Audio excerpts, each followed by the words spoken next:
Sirikal mamalo kod ten migao mar arita dhi nyime kod chenro mar miyo jopiny opande nono maonge chudo e counties ma Kisumu, Homa Bay kod Migori.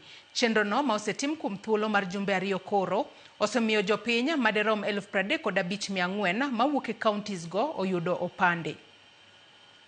Chenro ma sirikal mamalo komakore kod ten migao mar arita okelo machiegni kod jopiny e gwenge mopogore opogore e counties ma Kisumu, Homa Bay kod Migori kaka yorno mar neno ni jopiny maonge opande oyudo opande e yo mayot. E apis mar chief ma Ayego mayudore Uriri e county ma Migori, jopiny miche gi miche maonge opande ochopo mar mondo mi gindikre mar yudo opande. Fred Dede en achiel kuom jonyuol ma ochopo mar konyo nyathine ondikre mondo oyud opande. Owacho ni thoth jopiny onge opande e gwengego nikech kama gikawe opande bor to thoth jopiny onge pesa madwarore. Ne wawuok mabor kwa dhi kawe mana ka DC Uriri. Koro sani to tim maber ka sirikal nyo okelo lendo ni mondo kipande okaw nono. Koro miyo ji biwuok mang'eny ka nyalo biro kawe ke samoro ng'ato nyo wuok ni dhi kawe to pesa onge chien kocha nyocha nitie pesa mikwayo ji michulo mag form to gi mag picha. Moko kuom joma mine matindo ma bende ochopo e apisno mondo ndikre mar yudo pande wacho ni pok gibedo kod nyalo mar yudo pande nikech dwaro mar mondo mi gidog thuchegi giduogi oboke mag jonyuolgi gino mapek negi ka koro gikwayo mondo yienegi gikaw pande kod oboke mag wuon par mag gi. Pok andikraga e koka nabiro manyo.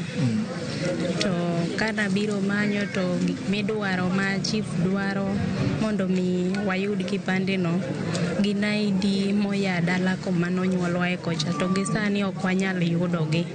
Koro wadwaro yo mwanyalo tiyo gi kipande ma oya kama onyuomwa ni mondo mi wayud kipande mondo wayud kura ma wanyalo ling'o godo ombulu ka ombulu ochopo. Jodak magwengego ma omor kod chenro no mar kawo opande nono maonge chudo moramora bende kwayo ni kaber to oter chenro no machiegni kod kuonde ma ikunye mula mondo rawere ma odonjo e kunyo mula to onge opande bende oyud thuolo mar bedo gi opande. Our major economic activity here is the mining activities. So when these young boys and girls go to the mining places, some of them are denied access because of lack of identity cards. But I want to say that maybe that is they should learn from that, and I want to call upon the organizers of this event to take this service closer to the people, because at the mining sites we have very many people who have very many youth that have even left school to go and vend for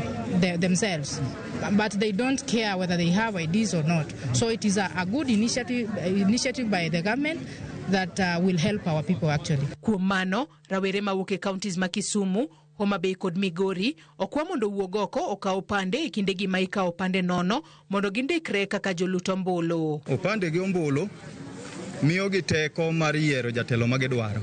Kopo ni giwuok mang'eny kech piny odong' ne joma tindo. Nataka kusema kwamba Gen Z, ninatoa wito kama mama yenu mtoke nje, mje mshike vitambulisho, kwa sababu kitambulisho ndicho kitakupatia nguvu za kuchagua yule kiongozi unayemhitaji. Apisa mar IEBC mochung'ne ndiko joluto ombulu e gwenge mag Kuria West opuoyo chenro no mar miyo jopiny opande nono maonge chudo, kowacho ni jopiny koso bedo gi opande ema osemiyo giyudo kwan mapiny mar jogo mandikore kaka joluto ombulu. The aim of voter registration is to enlist people so that they are able to exercise their democratic right when it comes to electing leaders.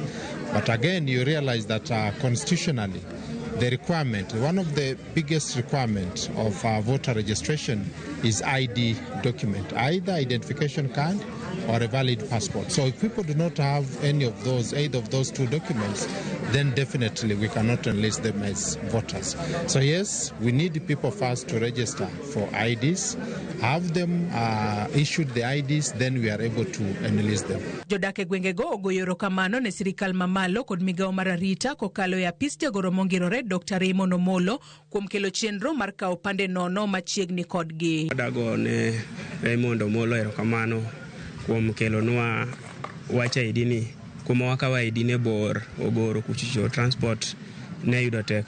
Agone PS erokamano kuom kelo chenro mar kawo ID nono. Wasebedo gi pek mar kawo ID nikech kuonde mikawo ID bocho. To kelo omiyo wayot be de gi joma nigi shida nyalo chopo.